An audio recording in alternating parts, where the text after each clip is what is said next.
Hello, world and universe. Welcome to the Trevor Donald Experience. Manifest your truth. And if you're new to the channel, please hit that like and subscribe button. And for all my continued followers, I want to say thank you. And this is an opinion-based video channel where I try to open your eyes and ears up to some of the travails and tribulations that take place throughout our cities, our states, our country, and sometimes around the world. And I have to bring up this topic that we have to gain a better control of our inhumane social construct that is taking place throughout many of our cities with gun violence, assaults on each other in our surrounding cities in America that is affecting our public safety each and every day. But also there is a broken social construct that's taking place in our jails and our prisons. And when we have our leaders and or the people that are supposed to be the protectors of the citizenry and or inmates, when they cross the line and commit heinous crimes against prison inmates, we have a broken system. And I have a story. So for example, correctional officers in our jails and prisons are there to protect and to serve, to make sure that there is a safety, that safety is at a premium for everyone, not only for the inmates, but also for the staff and the people that work there. But when you have correctional officers that are basically the police of the jails and the prisons, crossing the lines into criminality or alleged criminality, that lets you know that our social construct in the prison system is broken. Let's get into this one about a case that has taken place in New York City, where 6 New York prison guards have been charged with murder in beating to death a handcuffed man. And just think, if this was one of your family members, or even if it was you, this could happen to anyone. 6 prison workers in New York were indicted on murder charges Thursday in connection with the death of an inmate who was beaten while handcuffed.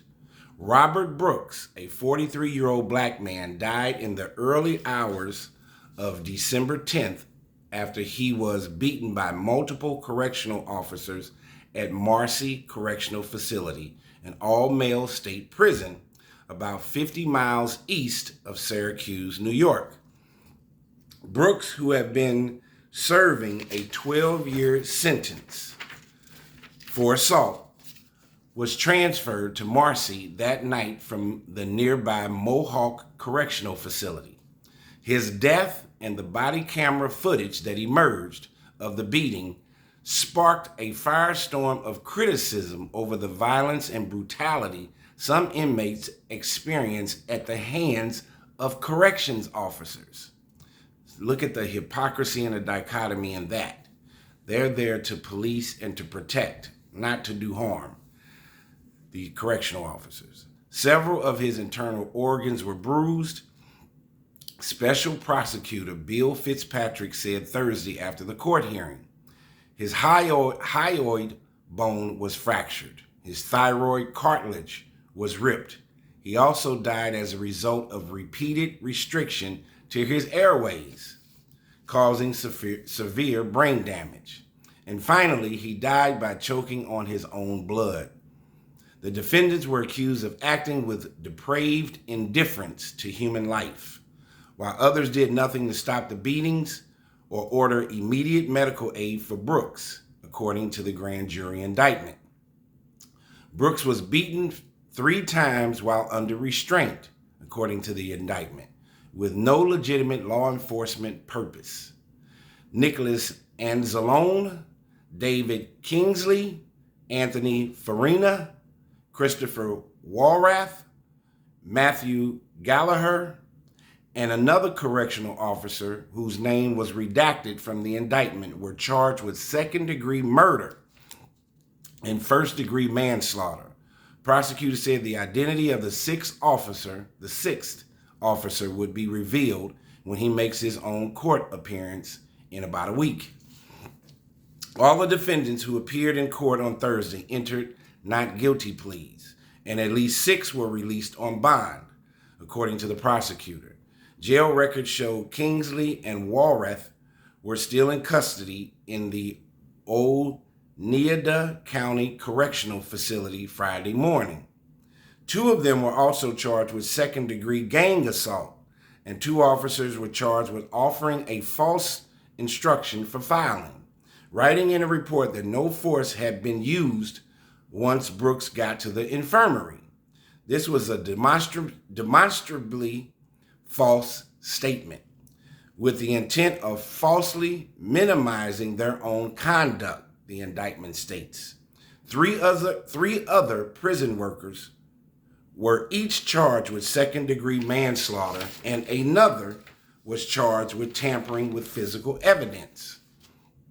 To me, the disturbing thing is the sense of normalcy, said Fitzpatrick. The way that everyone was just going about their business as if this was acceptable behavior. In total, 10 people faced charges in connection with Brooks' death, according to the indictment. Among them is David Walters, who is accused of telling a nurse at the prison infirmary not to enter the emergency room to assist Brooks after he was beaten. CNN has reached out to attorneys for the named defendants charged with murder. James Riato, who represents Farina, declined to comment on the case at this time. The New York State Department of Corrections and Community Supervision told CNN it has no record of previous disciplinary action against Farina. Additionally, the agency withheld details of any such action against Anzalone, citing an ongoing investigation. Fitzpatrick said 3 other people who have not been named publicly are cooperating on a plea bargain. Their names and the nature of the deal with prosecutors will be revealed in future court filings. New York Governor Kathy Hochul announced the murder charges Thursday afternoon in a statement. She said, Robert Brooks should be alive today. The brutal attack on Mr. Brooks was sickening, and I immediately moved to terminate the employment of those involved. Now the perpetrators have been rightfully charged with murder, and state police are making arrests. Here is how this all got out. Officers didn't know they were being recorded. Body camera footage on December 9th showed officers repeatedly punching and kicking Brooks while his hands were cuffed behind him. Officers struck him in the chest with a shoe, lifted him up by his neck, and dropped him while employees were watching. The beating appeared indifferent, the footage shows. Brooks died the following day. The officers did not turn on their body-worn cameras during the incident, Fitzpatrick said, but they didn't know that the cameras automatically record a limited amount of footage without audio even when they are not activated. Thank God for that, because this would have been swept under the rug, and Mr. Brooks would have just been another prisoner that died under suspicious circumstances. The officers were not aware that they were being taped, said Fitzpatrick. The Onondaga County Medical Examiner's autopsy report lists Brooks' cause of death as compression of the neck and multiple blunt force injuries, and in that manner of death as homicide. An attorney for Brooks's family, Elizabeth Mazur, previously told CNN. Brooks was being transferred from Mohawk to MARCY for his own safety after 2 recent fights involving other inmates, Fitzpatrick said. But the medical examiner determined that those altercations did not contribute in any way to his death. The charges come about a month after Brooks' son, Robert Brooks Jr., said in a federal lawsuit about his father's attackers that they systematically and casually beat him to death. He said, nothing can bring him back to us. Nothing can return us to what these men have taken away. he said in a statement following the court hearing Thursday. Still, these indictments are a necessary and important step toward accountability. But even with the convictions of these correction officers for the murder of my father will not be enough, he added. Every person in authority who allowed this system of violence and abuse to exist and continue for so long must also be held accountable. Governor Holcomb had ordered state officials to initiate proceedings to fire employees implicated in the attack. More than a dozen individuals were suspended without pay, and one officer quit. Here we go about how the prison has reported a history of inmate abuse. Over the years, MARCY Correctional Facility has developed a reputation for being a place where inmates often experience violence, intimidation, and racism at the hands of staff, experts, and attorneys, experts and attorneys who spoke to CNN said. So not only is there an issue with inmates fighting each other, you have violence, and intimidation, and racism being contributed by the staff.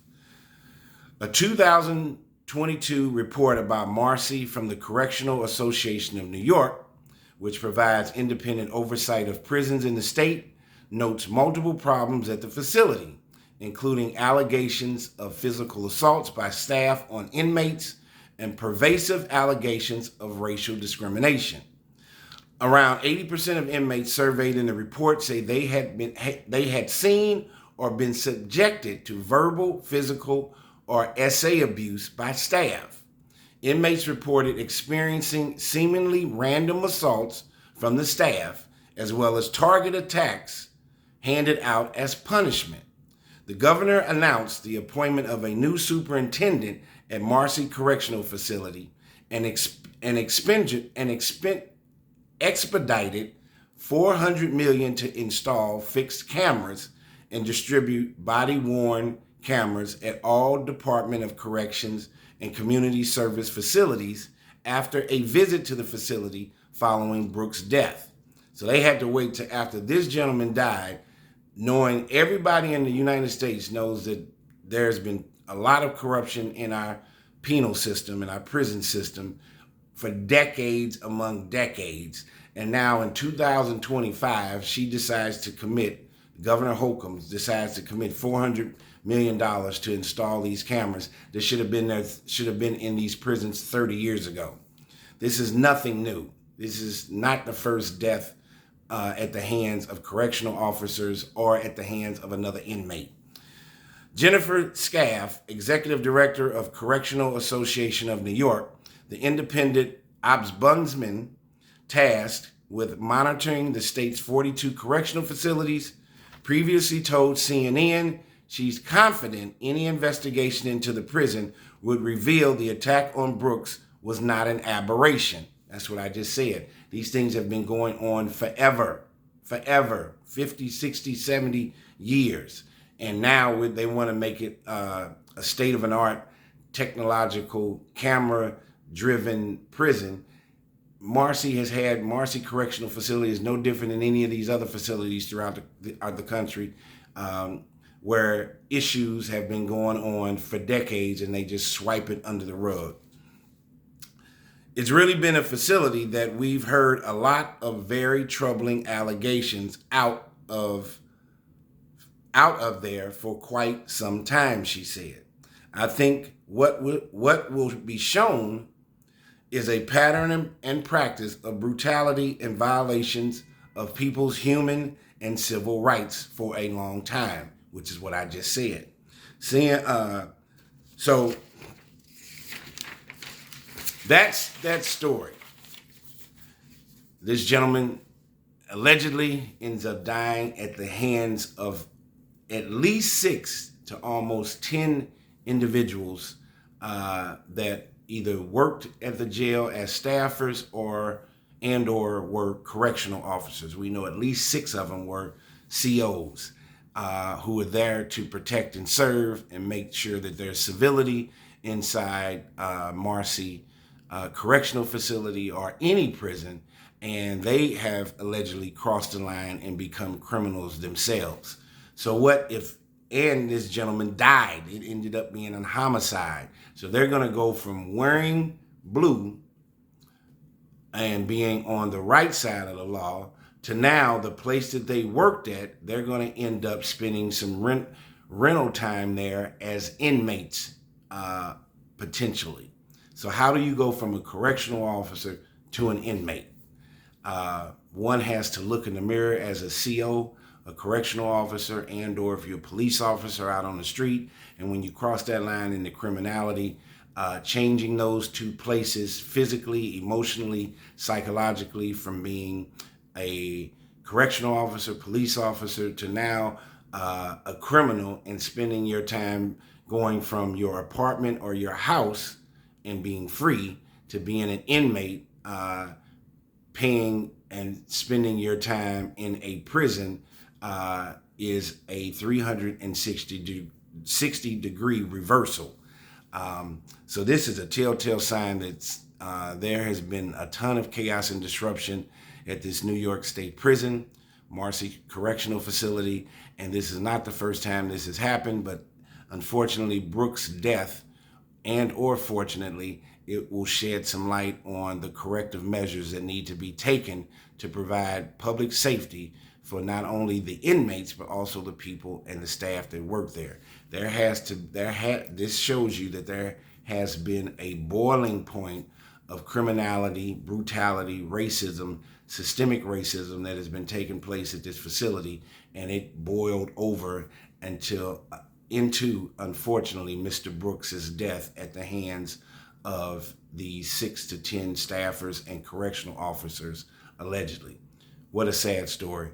Tell me what you think. We need corrective measures in all of our jails and prisons throughout our entire country. We incarcerate more people in our country. We are number one for incarceration in the entire world. We are also number one for the most amount of guns on the street of any country in our world. Violence, criminality is at a premium in today's time in the United States, and we need to change that. Tell me what you think. This has been a Trevor Donald Experience. Manifest your truth.